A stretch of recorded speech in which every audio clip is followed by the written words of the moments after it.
Bonnie बहू का beauty parlour. Kinjal अपने माता पिता के साथ एक छोटे से घर में रहती थी। किंजल एक बॉनी लड़की होती है, जिस वजह से उसके माता पिता उससे बहुत ज्यादा परेशान रहते थे, क्योंकि किंजल के बौनेपन की वजह से कोई भी किंजल से शादी करने के लिए हाँ नहीं करता था। ना जाने पिछले जन्म में ऐसे क्या पाप किए थे जो इस जन्म में भगवान ने इस बॉनी को हमारी किस्मत में लिख दिया। इसके बौनेपन की वजह से कोई भी इससे शादी करने के लिए तैयार ही नहीं होता है। अब हम लोग क्या करेंगे? इन मनहूस की वजह से तो हमारी जिंदगी ही बर्बाद हो गई है। अपने माता पिता की ऐसी बातें सुनकर किंजल को बहुत रोना आता है। किंजल जिस कॉलेज में पढ़ती थी, उस कॉलेज में एक रुपेश नाम का भी लड़का पढ़ता था। रुपेश एक बहुत अमीर परिवार से होता है। रुपेश किंजल को बहुत ज्यादा पसंद करता था, इसलिए इस बारे में अपने घर में बताता है और किंजल के घर पर शादी के लिए रिश्ता भेजता है। अमीर घर से रिश्ता आने की वजह से किंजल के पिता संजय इस रिश्ते के लिए हाँ कर देते हैं और कुछ ही महीनों में किंजल की शादी हो जाती है। भैया, ये क्या भाभी इतनी बौनी है? ऐसा लग रहा है कि आप शादी करके अपनी पत्नी को नहीं बल्कि अपनी बेटी को लाए हो। मैंने तुझे इतनी अच्छी अच्छी लड़कियों की फोटो दिखाई, लेकिन तुझे इस बौनी लड़की में ऐसा क्या दिखा जो तू इससे शादी करके इसे ले आया? अब हर कोई हमारा मजाक उड़ाएगा। रिया और माँ, किंजल मेरी पत्नी है और इस घर की बहू, और मैं अपनी पत्नी के खिलाफ कुछ भी नहीं सुन सकता हूँ। किंजल जैसी भी है वो मुझे वैसे ही पसंद है।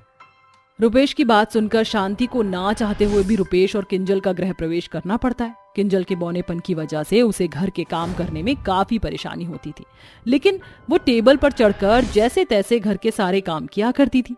लेकिन इस सब के बावजूद भी किंजल की सास नंद को किंजल के लिए कभी भी दिल में थोड़ी बहुत भी ना दया नहीं आती है और वो उसकी बौनेपन का हमेशा मजाक उड़ाती है।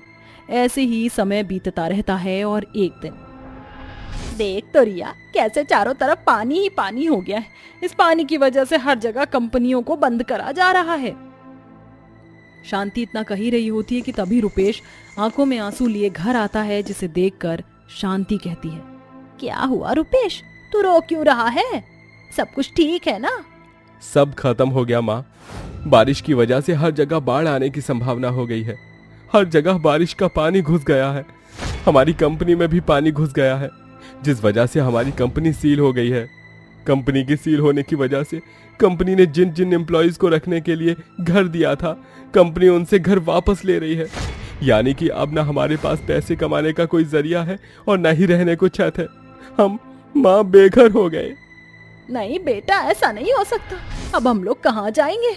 इस घर के अलावा तो हमारे पास और कोई ठिकाना ही नहीं। अब हम लोग कहाँ रहेंगे? माँ जी, रुपेश जी, आप लोग फिक्र मत करिए, सब कुछ ठीक हो जाएगा। ये सिर्फ कुछ ही समय की परेशानी है। तू तो चुप ही कर। जब से तेरे ये मनहूस कदम हमारे घर में पड़े हैं, तब से हमारे घर की सारी खुशियां ही चली गई हैं। इन सब की जिम्मेदार तू है, सिर्फ तू। अपनी सास की ऐसी बातें सुनकर किंजल रोने लगती है, जिसके बाद अब सारा परिवार घर से बेघर हो जाता है और पूरा परिवार रोड पर आ जाता है। जिसके बाद बचे कुछ पैसों से रुपेश एक किराए का मकान ले लेता है और उस छोटे से किराए के मकान में अब सारा परिवार रहता है। रुपेश अब घर को चलाने के लिए किराने की दुकान पर काम करता है, जहां उसे दिन में 100 से 200 रुपए मिला करते थे, जिससे घर का खर्चा चलाना बहुत ज्यादा मुश्किल हो जाता है। और इन सब का सबसे ज्यादा असर शांति और रिया पर पड़ता है। माँ, हमें कब तक इस गरीबी में जीना होगा? बिना एसी के तो मेरी जान ही निकली जा रही है और रोज रोज ये दाल चावल खाकर ना मैं थक चुकी हूँ। मुझे पिज्जा बर्गर खाना है।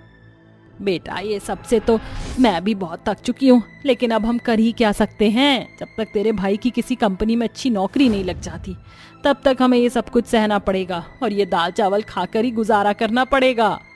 दूर खड़ी किंजल अपनी सास और नंद की सारी बातें सुन लेती है, जिसके बाद किंजल किचन में खाना बनाने के लिए जाती है। वो देखती है कि राशन का एक भी दाना नहीं है। अब किंजल ठान लेती है कि उसे ही कुछ ना कुछ करना पड़ेगा घर को चलाने के लिए। माँ जी, शादी से पहले मैंने ब्यूटी पार्लर का कोर्स किया था, इसलिए मैं सोच रही हूँ कि क्यों ना मैं ब्यूटी पार्लर खोल लूँ, जिससे कुछ पैसे घर में आएंगे, जिससे हमारा गुजारा अच्छी तरह से हो पाएगा। क्या तू और ब्यूटी पार्लर खोलेगी? तूने अपनी हाइट देखी है? इस हाइट से तू लोगों का मेकअप करेगी? लगता है तुझे? रोज रोज दाल चावल खाने की वजह से तेरे दिमाग में ना जंग लग गया है। कम से कम अपनी हाइट तो देख ले। आई बड़ी ब्यूटी पार्लर खोलने वाली। ब्यूटी पार्लर का तो पता नहीं, लेकिन तुम एक काम कर सकती हो, जोकर के कपड़े पहनकर तुम लोगों का एंटरटेनमेंट कर सकती हो, शायद उसी से कुछ पैसे तुम्हें मिल जाए। माँ जी, रिया, बौना होना ना कोई पाप तो नहीं है। दुनिया में ऐसे कई इंसान हैं जो बौने हैं, लेकिन इसका मतलब ये नहीं कि वो अपनी जिंदगी में कुछ कर नहीं सकते हैं। आप मुझ पर विश्वास तो करिए, मुझे पूरा यकीन है कि मेरा ब्यूटी पार्लर जरूर चलेगा। अगर तुझे इतना ही यकीन है तो खोल ले ब्यूटी पार्लर, लेकिन मैं तेरे इस काम में एक भी पैसा नहीं लगाने वाली। कहीं मेरे पैसे डूब गए तो क्या होगा? वैसे ही पैसों की इतनी परेशानी चल रही है। ब्यूटी पार्लर खोलने के बाद से किंजल बहुत खुश हो जाती है, जिसके बाद किंजल जाकर अपनी एक सोने की चेन को बेच देती है और उससे मिलने वाले पैसों से छोटी सी दुकान किराए पर लेकर और मेकअप का सामान लाकर अपना ब्यूटी पार्लर खोलती है। ब्यूटी पार्लर खोलने के कुछ दिन तो किंजल के पार्लर में कोई भी नहीं आता, लेकिन एक हफ्ते बाद किंजल के पार्लर के बाहर एक बड़ी सी गाड़ी आकर रुकती है और उसमें से एक लेडी नीचे उतरती है। लेडी ब्यूटी पार्लर का बोर्ड देखकर पार्लर के अंदर जाती है और किंजल से कहती है, मेरा नाम मोनिका है और मुझे एक पार्टी में जाना है। पार्टी में जाने के लिए मुझे पार्लर से रेडी होना था और मैंने जिस पार्लर में अपॉइंटमेंट ली थी उन्होंने अपॉइंटमेंट कैंसिल कर दी। क्या तुम्हें मेकअप अच्छे से करना आता है? जी मैम, मुझे मेकअप बहुत अच्छे से करना आता है। आप बैठ जाइए, मैं आपका बहुत अच्छे से मेकअप करूंगी। जिसके बाद मोनिका चेयर पर बैठ जाती है और किंजल उसका बहुत सुंदर मेकअप करती है।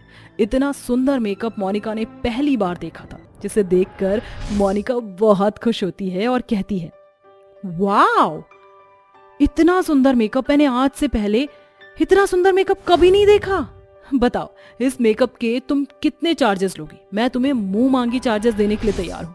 मुझे तो लगता है आज पार्टी में सबसे ज्यादा सुंदर मैं ही लगूंगी। मोनिका इतने अच्छे मेकअप के लिए किंजल को बहुत ज्यादा पैसे देती है, जिसे देखकर किंजल बहुत ज्यादा खुश हो जाती है। मोनिका जिस पार्टी में जाती है उस पार्टी में सभी को मोनिका का मेकअप बहुत ज्यादा पसंद आता है। जिसके बाद मोनिका सबको किंजल के ब्यूटी पार्लर के बारे में बताती है। अब हर कोई मेकअप के लिए किंजल के ब्यूटी पार्लर में ही आया करता था।